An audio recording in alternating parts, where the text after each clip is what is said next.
Naku, parang may sablay ako, kasi hindi ako agad nagka-pet.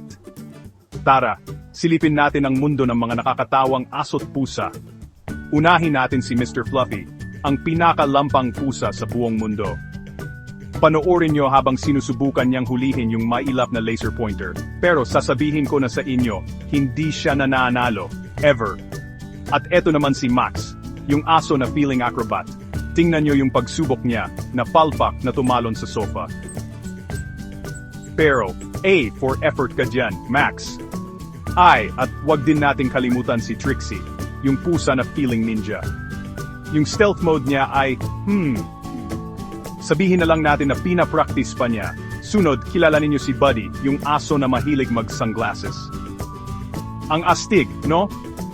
At panghuli, ang pinakamatinding labanan, ang astig na hatakan ng lubid ni Bella at Whiskers. Sasabihin ko na sa inyo, walang nananalo, pero lahat masaya. Kaya kung ang mga alaga nyo ay kasing kulit ng sa amin, i-like nyo na yan at i-share nyo rin ang mga nakakatawang kwento ng mga pet nyo sa comments.